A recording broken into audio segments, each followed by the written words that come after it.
आज से तकरीबन 4 से 5 साल पहले की बात है, जब नवाज़ शरीफ साहब को नाअहल किया गया था। तो इसके ऊपर आपको ARY न्यूज़ की रिपोर्टिंग याद होगी, जिसमें साबिर शाकिर साहब चीख चीख के ये गला फाड़ के कह रहे थे कि नाअहल कर दिया गया है, नवाज़ शरीफ को नाअहल कर दिया गया है। मिठाइयाँ चल गई थी, सारा कुछ हो गया था। और उसकी बेसिस के ऊपर फिर तयन ये हुआ कि कौन चोर है और कौन पाक दामन है। और इसके साथ साथ इमरान खान साहब की पॉलिटिक्स के अंदर जो हमेशा से उनका करियर साफ़ सुथरा रहा, वो इसीलिए कि करप्शन के इल्ज़ाम उनके ऊपर नहीं लगे, पैसे छुपाने के इल्ज़ाम नहीं लगे, मनी लॉन्ड्रिंग के इल्ज़ाम नहीं लगे। लेकिन हमने देखा कि पिछले 6 महीनों में कोई ऐसा इल्ज़ाम है ही नहीं जो उनके ऊपर ना लगा हो। और कुछ तो साबित भी हो गए, जिनमें से आज एक साबित हुआ है कि इमरान खान साहब ने चोरी भी की है, असासे भी छुपाए हैं, वो सादिक और अमीन भी नहीं है, और फौजदारी का मुकदमा, क्रिमिनल केस उनके ऊपर चलाया जाएगा क्योंकि वो करप्ट हैं। इलेक्शन कमीशन ने कैटेगोरिकली इमरान खान साहब को करप्ट आज कह दिया है जब हम ये बात कर रहे हैं।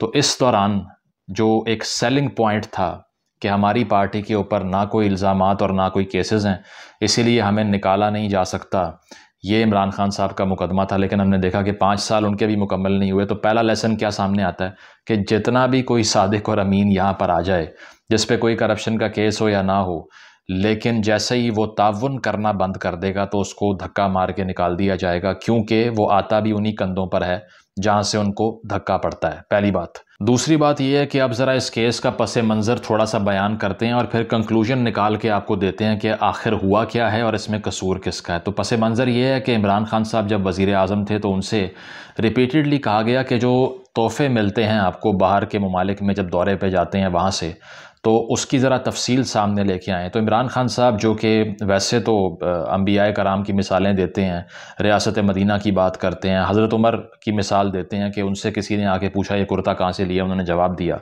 लेकिन जब इमरान खान साहब से सवाल हुआ कि आपको तोहफ़े कौन कौन से मिले हैं, उन्होंने कहा मैंने नहीं बताना। He refused to disclose the list of the gifts he received from the international community। जब उनके दौरों पे वो जाया करते थे तो उन्होंने कहा कि मैं नहीं बता सकता क्योंकि इससे हमारे रिलेशनशिप्स ख़राब हो सकते हैं। लेकिन बाद में he was forced to disclose the information, और उसकी बेसिस पे उन्होंने तोहफ़ों की तफसील दी। और उसके बाद में एक रेफरेंस फ़ाइल हुआ, जो PDM की जमातें हैं उन्होंने स्पीकर को रेफरेंस भेजा, स्पीकर ने उस पर साइन किए, इलेक्शन कमीशन को रेफरेंस भेजा। राजा परवेज़ अशरफ के सिग्नेचर्स वाला ये रेफरेंस इलेक्शन कमीशन के पास गया, तहकीकात शुरू हुई। तहकीकात में जवाब दाखिल करने के लिए इमरान खान साहब को नोटिस भी दिया गया। खान साहब ने आके जवाब ये दाखिल करवाया कि हाँ जी, मैंने 4 तोहफ़े बेच दिए हैं। ख़ुद उन्होंने जो कन्फेस किए वो 4 थे, वैसे फ़हरिस्त इसकी लंबी है। अब उन 4 के अंदर रोलेक्स की कुछ घड़ियाँ थीं, एक उससे भी महंगी कोई ब्रांडेड घड़ी थी, मुझे नाम अब रिपीट करना मकसूद नहीं है। इसके अलावा कुछ कफ लिंक्स थे 30-40 लाख रुपए के शायद, वो बेच दिए। यहाँ तक भी बातें सामने आईं कि कालीन और तस्बीहां तक जो मिली थी बाहर से, वो भी उठा के बाज़ार में बेच दी। ठीक है। और जो घड़ी थी वो एक शहज़ादे के पास वापस चली गई मार्केट में, क्योंकि वो जिसके पास बेचने के लिए आई, वो जो डीलर था उसको पता था कि ऐसी घड़ियाँ दुनिया में सिर्फ 2 से 3 ही हैं। तो वो दोबारा से सऊदी अरब चली गई घड़ी, या दुबई चली गई, और उन्हें पता लग गया कि हमने जो गिफ्ट दिया था पाकिस्तान के वज़ीर आज़म को, वो दोबारा से हमें ही बेच दिया गया है। तो इस बेसिस के ऊपर इलेक्शन कमीशन ऑफ पाकिस्तान ने अक्यूज़ ये किया कि आपने एसेट डिक्लेयर करना था। 2019-20 के जो आपके टैक्स गोशवारे हैं उसके अंदर ये रकम की डिक्लेरेशन किधर है, जिस रकम से आपने ये चीज़ें ख़रीदी और बाद में बेची। दूसरी बात, पहले लॉ था कि 20% अदा करो इन चीज़ों का, और वो चीज़ें ख़रीद के जितने मर्ज़ी की बेचो, ये लीगल था। खान साहब ने इसको 50% किया, जो कि अच्छी बात है। लेकिन ये जो चीज़ें ख़रीद के बेच दी उन्होंने, इसमें अगर प्रोपोर्शन निकाली जाए तो डॉन की ख़बर आप पढ़ सकते हैं डिटेल्ड, और उसमें यही है कि तकरीबन 2 करोड़ रुपए के ये तोहफ़े ख़रीदे उन्होंने और 6 करोड़ के बेच दिए। तो 2 मिनट में 4 करोड़ जेब में। अब ये मैं और आप नहीं कर सकते, ये ओहदे का फ़ायदा उठाने वाली बात है। तो इमरान खान साहब ऐसे आदमी हैं जो कहते हैं कि रूलर, एक हुक्मरान सिर्फ एक बेस पे इक़्तिदार का अहल होता है, जब उसमें इखलाकी बरतरी हो, मॉरल अथॉरिटी। तो खान साहब का बेसिक मुकदमा यह था कि मॉरल अथॉरिटी से रूल करता है इंसान, अगर मॉरल अथॉरिटी गई तो इक़्तिदार चला जाना चाहिए। तो मैं आप लोगों से सवाल करता हूँ, कभी ज़िंदगी में आपको कोई तोहफ़ा मिला हो, क्या बाज़ार में बेचा है आपने? मैंने या किसी और ने कभी सुना आपने कि मुझे किसी ने गिफ्ट दिया, मैंने जाके बाज़ार में बेचा, पैसे जेब में डाले, वो जिसने मुझे गिफ्ट दिया था उसके पास दोबारा पहुँच गया कि यार जिसने आपको दिया था वो बेच आया।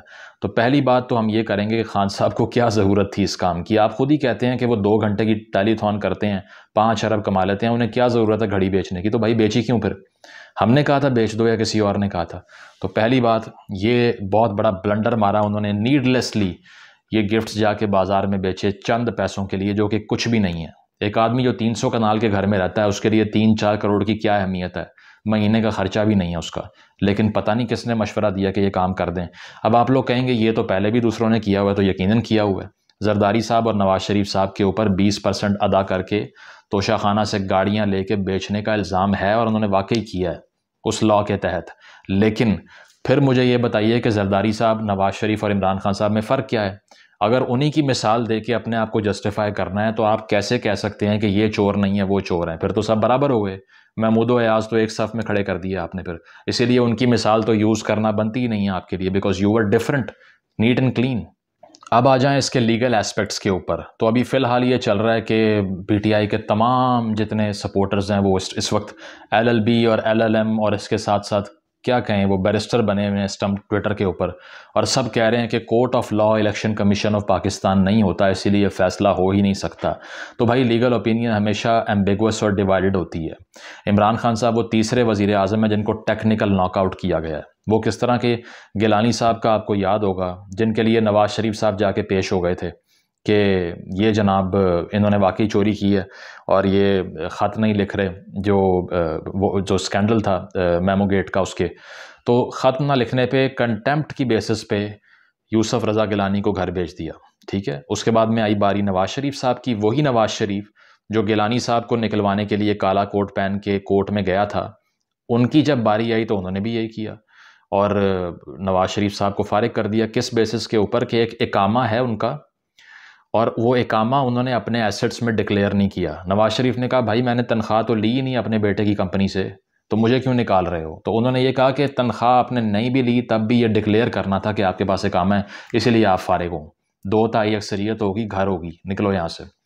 अच्छा, इस नाअहली को जिस इमरान खान ने सपोर्ट किया, उस इमरान खान को आज इस बेस पे निकाल दिया कि तुमने तोहफे लेके बेचे हैं, बताया क्यों नहीं हमें? मैं समझता हूँ इस बेसिस के ऊपर इमरान खान साहब का निकाला जाना बिल्कुल गलत बात है। टेक्निकल नॉकआउट्स पॉलिटिक्स में बंद होने चाहिए और इस पे अब लीगल डिबेट ये चल रही है कि आया ये नाअहली कितनी देर की है। तो आपको बता दें कि इसकी टर्म डिसाइड नहीं हुई अब तक। वो मेरा ख्याल है मज़ीद बारगेन होगी इमरान खान साहब से, उसके बाद ये टर्म डिसाइड की जाएगी कि इसको कितनी देर के लिए फारिग करना है या नहीं करना। और एक ओपिनियन ये भी सामने आ रही है कि जब तक ये असम्बली की मुद्दत है तब तक इमरान खान साहब फारिग हुए हैं, इसलिए कोई बड़ी परेशानी की बात नहीं है, क्योंकि ये असम्बली तो वैसे ही अगले साल चली जानी है। तो इसीलिए ये इतना डैमेजिंग नहीं है, क्योंकि ताहयात नाअहली इसमें नहीं हुई। ठीक है, अब आ जाइए इस कानून के ऊपर जिसकी बेसिस के ऊपर हर वज़ीर आज़म जिसको अवाम मुंतखब करते हैं उसको उठा के बाहर फेंक दिया जाता है। वो है 62-63 का कानून, सादिक और अमीन का कानून। पहली बात तो ये है कि आपने वेस्टमिंस्टीरियल पार्लियामेंट्री सिस्टम बनाया जो कि गोरे का सिस्टम था पार्लियामेंट का। आपके इस्लामी निज़ाम के अंदर, हमारे इस निज़ाम के अंदर अगर इसको वाकई इस्लामी कहना है तो उसमें पॉपुलर वोट का कॉन्सेप्ट तो था ही नहीं। उसमें तो घर घर वोट मांगने का कॉन्सेप्ट नहीं था। ये इसका मतलब ये है कि आपने इंग्लिश लॉ को इंपोर्ट करके यहाँ बनाया और वो लगाया। ठीक है, तो उसकी बेसिस के ऊपर आपने 62-63 आयन में इंट्रोड्यूस करवा के अजीब सी एम्बिग्विटी पैदा कर दी है। ये कानून किसका है? ज़ियाउल हक साहब का, the worst dictator on the face of this country जो हमने कभी देखा हो। वो ये लेकर आए थे अपनी सो कॉल्ड इस्लामाइजेशन के गार्ब के अंडर, और उस ज़ियाउल हक को जिसने सपोर्ट किया नवाज शरीफ ने, उसी की मार खाई कि उन्हीं के बनाए कानून से फारिग हुए। पीपल्स पार्टी ने बहुत मरतबा नून लीग को कहा, नून लीग ने भी एक टाइम पे कहा कि 62-63 को बैठ के ख़त्म करते हैं, लेकिन नहीं किया, क्योंकि जब पीपल्स पार्टी का फ़ायदा हुआ तो उन्होंने कहा नून वालों को मरने दो, जब नून का फ़ायदा हुआ तो उन्होंने कहा पीपल्स पार्टी को मरने दो। इसी तरह जब इमरान खान साहब से पूछा गया कि 62-63 के तहत नाअहली को आप क्यों क्रिटिसाइज़ नहीं करते, ये तो ज़्यादती है।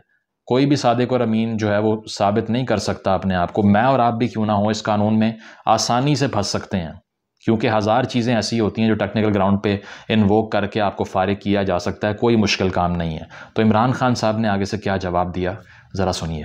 अगर मैं 62-63 पर डिस्क्वालीफाई हो जाता हूं मुझे ये मंजूर है, लेकिन 62-63 रखना चाहिए आइन के अंदर। अगर ये जो 62 63 है, ये सारी मगरबी जमहूरियत के अंदर ये रिक्वायरमेंट है कि आपके लीडर को ईमानदार होना चाहिए और उसको सच्चा होना चाहिए। तो सुना आपने, उन्होंने कहा कि बेशक मैं भी डिस्क्वालीफाई हो जो मैं इस कानून को सपोर्ट करता हूं, तो अब ले मज़े करें एंजॉय अब, और इनके फॉलोअर्स भी सारे डांस करें कि बहुत अच्छा किया आपने। यही मसला है।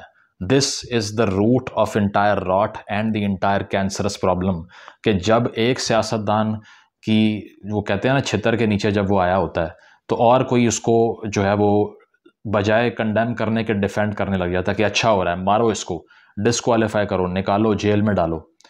आपने देखा किस तरह से बेतहाशा नैब के केस बनाए गए थे अगेंस्ट PMLN के, पीपल्स पार्टी के, पिछले 3 सालों में। जब ये लोग गवर्नमेंट में आए तो आपके शहबाज गिल, आजम स्वाति भी इस टाइम अंदर ही हैं। शहबाज गिल तो छूट गए हैं, स्वाति साहब को अब भी जो है ना वो लगा रहे हैं पांचे वो। तो यही बात है कि आप, जब आपकी बारी आती है पावर को एंजॉय करने की, तो तमाम जस्टिस पे आपकी आंखें बंद हो जाती हैं। जैसे ही आप अपोजिशन में जाते हैं, फिर आप एंटी इस्टेब्लिशमेंट भी हैं, फिर आप विजनरी भी हैं, फिर आप लेफ्टिस्ट भी हैं, फिर आप एंटी इंपीरियलिस्ट भी हैं, फिर आपकी सारी पॉलिटिकल आइडियोलॉजीज़ बाहर आ जाती हैं कि देखें अब हम नज़रियाती सियासत करेंगे। तो अब असल बात यह है कि इमरान खान साहब के बारे में जो ये लोग कह रहे हैं कि ये वाला अगर वो काम ना करते, तोशा खाना वाला, तो शायद उनको ना निकाला जाता, इस तरह से उन पे बैन ना लगता, वो डिस्क्वालीफाई ना होते। लेकिन आपको ये बता दें कि अगर उन्होंने ये गिफ्ट ना भी बेचे होते, तब भी अगर सिस्टम ने सोच लिया कि इनको निकालना है, तो इन्होंने फारिग होना ही होना था, किसी और केस में हो जाना था। So the case is not important. असल इम्पॉर्टेंट चीज़ ये है कि अगर सिस्टम ने फैसला कर लिया कि ये आदमी चोर है तो वो चोर है, अगर सिस्टम ने फैसला कर लिया कि ये सादिक और अमीन है तो वो सादिक और अमीन है। 5 साल पहले इसी इमरान खान को साकिब निसार की अदालत से आपने सादिक और अमीन डिक्लेयर करवाया था। 5 साल के अंदर अंदर ऐसा क्या हुआ कि वो चोर भी है, वो क्रिमिनल भी है, वो गद्दार भी है, वो दहशतगर्द भी है? क्या हुआ ऐसा? यही हुआ कि आपने जी हजूरी और कॉपरेशन बंद कर दी। तो आपको इतनी सी बात समझ नहीं आई नवाज शरीफ साहब की बार या गिलानी साहब की बार, कि उन लोगों ने भी सिर्फ ताउन करना बंद किया था, लेकिन आप लोगों ने चोर चोर चोर चोर कह कह के जमहूरी प्रोसेस को 2 हिस्सों में बांट दिया। आपने उन 2 पार्टीज़ की कॉपरेशन को मुका और NRO कहना शुरू कर दिया। और आपके इस बयानिए के बायस के सब चोर हैं, सब गद्दार हैं, बाकी सब डाकू हैं, इससे इतनी नफ़रत पैदा हुई है इस मौके के ऊपर कि आज जब आप वही इस्टेब्लिशमेंट की मार खा रहे हैं जिन्होंने पहले नवाज शरीफ को और पीपल्स पार्टी को मार खिलाई थी, तो आपके साथ कोई खड़ा नहीं हो रहा। ठीक है, और उसकी वजह यही है कि आपने जब उनको मार पड़ रही थी उससे फ़ायदा लिया आपने। तो बात यह है कि असल में एक लेवल प्लेइंग फील्ड जो है वो क्रिएट करना था, क्योंकि अगर नवाज शरीफ साहब की वापसी होनी है या उनको सिस्टम में दोबारा लेके आना है, तो एक रीसेट का बटन दबाना पड़ेगा। ठीक है, रीसेट का बटन क्या है कि वो दबा दिया और लोगों से कहा कि यार वो ना पिछले 3-4 साल में हमसे ज़रा गलती हो गई है, दोबारा से सिस्टम को वहीं ले आते हैं। ये इस तरह का मजाक होता है आपके साथ। ठीक है, और अब मजाक ये हो रहा है कि अब वो दोबारा वापस आएंगे, वही इंसान जिसकी तकरीर नशर करना हराम थी आज से 1.5-2 साल पहले, अब वो दोबारा से सिस्टम में आएगा, वो इलेक्शन भी लड़ेगा। और उसके इलेक्शन लड़ने के लिए क्या होगा कि 62-63 को सब मिल के अबॉलिश करने की एक कोशिश कर सकते हैं मुमकिना तौर पर। ठीक है, और उस कोशिश के तहत ये होगा कि फिर खान साहब भी दोबारा एक्सेप्ट हो गए, नवाज शरीफ भी एक्सेप्ट हो गया और सिस्टम दोबारा से रीसेट हो गया। अवाम अब बैठ के पीटे कि इन 4 सालों में, 5 सालों में आपकी जो इकॉनमी तबाह व बर्बाद हुई है, आपके फॉरेन रिलेशंस बर्बाद हुए हैं, आपका आलमी तशख़्ख़ुस तबाह हुआ है, आप बैंकरप्सी के किनारे पे खड़े हुए हैं इस टाइम के ऊपर, आपके पास मुल्क चलाने के पैसे नहीं हैं। ठीक है, इस स्टेज के ऊपर आपको कौन लेके आया, इसका जवाब आपको भी मालूम है, मुझे भी मालूम है। इसमें सिर्फ़ और सिर्फ आप लोगों की गलती ये है कि आप लोगों ने सिर्फ एक आदमी को मसीहा बनाया, बाकी सारे चोर गद्दार बना दिए। आपने ये नहीं देखा कि महज इल्ज़ामात की बुनियाद पे तो आप भी चोर हैं। इमरान खान साहब और आरिफ अलवी साहब ने जब सदर और वज़ीर आज़म का हल्फ लिया था, उस दौरान भी उनके ऊपर दहशत गर्दी के मुकदमात थे PTV हमला केस में। तो क्या उनको दहशत गर्द कहना शुरू कर दें? ये तो वो सिस्टम है जहाँ अगर किसी गली मोहल्ले में आप देख लें, जो चौकीदार एक जो है ना, उसने कोई बदतमीज़ी कर दी या किसी गरीब आदमी ने बदतमीज़ी कर दी, तो जो चौधरी है उसने एक जाली FIR जमा करानी है, बस जाके थाने में काम शुरू हो जाएगा आगे। वो भीख जब तक मांगेगा नहीं, उसको छोड़ेगा नहीं वो। तो कानून को यहाँ इस्तेमाल करना कोई मुश्किल चीज़ नहीं है। लेकिन आप लोगों का मसला ये है कि आप इल्ज़ाम को डिक्लेयर्ड चोरी समझते हैं, तो अब फिर आप भी चोर हैं, आप भी करप्ट हैं, आप भी प्रोहिबिटेड फॉरेन फंडिंग लेते हैं, आप तोहफे बाज़ारों में बेचते हैं, आपने घड़ी भी चोरी कर ली, आपने कुछ भी नहीं छोड़ा, कालीन भी नहीं छोड़े। अब अगर आपको ये कहा जाए तो क्या ये जायज़ है? नहीं है। तो इसीलिए ये पॉइंट ये है कि पीटीआई के सपोर्टर्स जो कि बिल्कुल गालियों के अलावा सोचने को हराम समझते हैं, और दीगर पार्टीज़ के सपोर्टर ये कंसेंसस करें कि भाई ये सारा खेल कर कौन रहा है। आप लोगों को ये चीज़ समझ नहीं आती कि हर 3 साल बाद एक आदमी जो पहले कंधों पे बिठा के लेके आते हो, उसके बाद में उसको जेल में डालते हो। क्या होता है ऐसा 3-4 साल के अंदर? पूछें ये सवाल आप लोग, और ये सवाल करें कि अब पॉलिटिकल मैच्योरिटी हमने हासिल करनी है या नहीं करनी। लिहाजा ये चोर चोर के नारे जो आपने लगाए हैं, इट्स हाई टाइम कि पीटीआई को समझ आए और वो मैच्योर हो कि ये नारेबाजी, इस तरह की नफ़रत अंगेज़ी से ये मुल्क आगे नहीं बढ़ेगा। कंसेंसस चाहिए, मिसाक मईशत चाहिए, और मिसाक जमहूरियत में पीटीआई की इंक्लूजन चाहिए। पहले 2 पार्टियां थी, मैं कहता हूँ उसमें 3 होनी चाहिए, ताकि इन सब लोगों को समझ आए कि हमारा मैंडेट असल में चोरी कहाँ से होता है। उसके बाद बेशक इमरान खान साहब 10 बार वज़ीर आज़म बने, हमें कबूल है, लेकिन फेयर मीन्स से आए, ठीक है। और साथ साथ पॉलिटिकली विक्टिमाइज करके पूरी अपोजिशन को जेल में बंद करके रूल करने का कोई मकसद नहीं होता, जैसे उन्होंने किया और अब ये हुकूमत भी कर रही है। तो बात यह है कि आप इस सारे एपिसोड से ये सीखें कि चोर चोर के इल्ज़ामात इज़ नॉट इनफ। ये आपके ऊपर भी लग सकते हैं और आप भी जेल हो सकते हैं। इसीलिए अपना किबला आप दुरुस्त करें और ये सोचें कि असल दुश्मन हमारा नवाज शरीफ है, जरदारी है, या कोई और है। Thank you.